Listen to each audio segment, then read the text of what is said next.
नमस्कार, नमस्ते Phaltan YouTube channel मध्ये मी राजकुमार गोपने आपलं स्वागत करतो।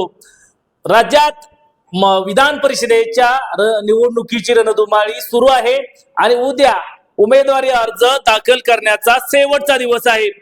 हे राज्यातील तब्बल 17 जागांपैकी सातारा सांगली स्थानिक स्वराज्य संस्थेच्या या जागेत मात्र अद्याप शेवटच्या दिवसापर्यंत सस्पेन्स कायम आहे। अद्यापही दोन्ही आघाड्यांच्या उमेदवाऱ्या जाहीर झाल्या नसतानाच शिवसेनेचे उमेदवार तानाजी पाटील जे सांगली जिल्ह्यातील आहेत, आटपाडी तालुक्यातील आहेत, त्यांनी उमेदवारी अर्ज दाखल करून 2 दिवसापूर्वी ताकदीनिशी उमेदवारी अर्ज दाखल केला आहे। यामुळे आता सातारा सांगली स्थानिक स्वराज्य संस्था मतदारसंघामध्ये बंडखोरी होणार का याबाबतच्या चर्चा आता चांगल्याच रंगू लागल्या आहेत।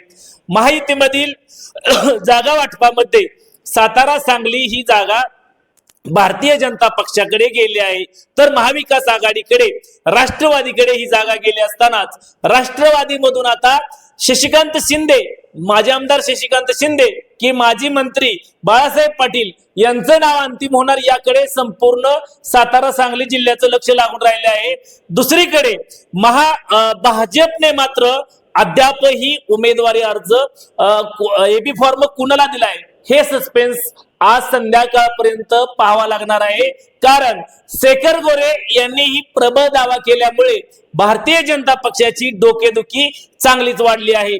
एकंदरीतच सातारा जिल्ह्यामधून धैर्यशील कदम आणि सुनील काटकर यांची नावे कोर कमिटीकडे पाठवले असतानाच शेखर गोरेंचे नाव अचानक पुढे आल्यामुळे आता याबाबतचा सस्पेन्स वाढला आहे। यामुळे आता आज उमेदवारी अंतिम कोणाची होती याकडे लक्ष लागले असतानाच बंडखोर तानाजी पाटील यांनी उमेदवारी अर्ज करून भारतीय जनता पक्षाची डोकेदुखी वाढवलेली आहे। कारण मागच्या 2 महिन्यापूर्वी साताऱ्यातील जिल्हा परिषदच्या निवडणुकीमध्ये जोरदार संघर्ष झाला होता।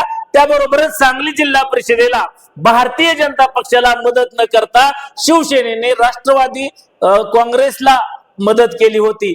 सातारा जिल्ह्यातील तब्बल 895 इतकं मतदान या ठिकाणी आहे, तर 895 मतदार आहे, तर त्यामध्ये 315 मतदान हे भारतीय जनता पक्षाचं, तर दुसऱ्या स्थानावरती 205 मतदान हे अजित पवारांच्या राष्ट्रवादी काँग्रेसचं आहे। तिसऱ्या क्रमांकावरती 119 मतदान हे शिवसेनेचे आहे। याबरोबरच राष्ट्रवादी काँग्रेसकडे 73, तर अपक्ष 30 मतदान आणि काँग्रेसचे काही मतदान, अशा प्रकारे सांगली सातारा या स्थानिक स्वराज्य संस्थेमध्ये मतदान आहे। काँग्रेसचे 53 मतदान आहे। याचमुळे सातारा सांगली जिल्हा परिषद, सातारा सांगली स्थानिक स्वराज्य संस्था मतदारसंघामधला सस्पेन्स कायम असतानाच बंडखोररित्या शिवसेनेने उमेदवारी अर्ज दाखल करून भारतीय जनता पक्षावरती कुरघोडी केली आहे। यामुळे आता सातारा सांगली निवडणूक, स्थानिक स्वराज्य संस्थेची निवडणूक तुल्यबळ होणार असल्याचे स्पष्ट संकेत या ठिकाणी मिळत आहे। तुम्हाला काय वाटतं? सातारा सांगली स्थानिक स्वराज्य संस्था मतदारसंघामध्ये तुल्यबळ कोण कोण उमेदवार रिंगणात उतरतील? जरूर कमेंट्स बॉक्स मध्ये कमेंट्स करा। नमस्ते फलटण युट्यूब चॅनल वरती नवीन असाल तर नमस्ते फलटण युट्यूब चॅनल सबस्क्राइब करा, बेल आयकॉन दाबा, जेणेकरून आमचे नवनवीन व्हिडिओ लवकरात लवकर थेट तुमच्यापर्यंत पोहोचतील। व्हिडिओ आवडल्यास लाईक आणि शेअर करा। आजच्या व्हिडिओमध्ये इथेच थांबूया, पुन्हा भेटूया नवीन व्हिडिओ मध्ये। तोपर्यंत धन्यवाद।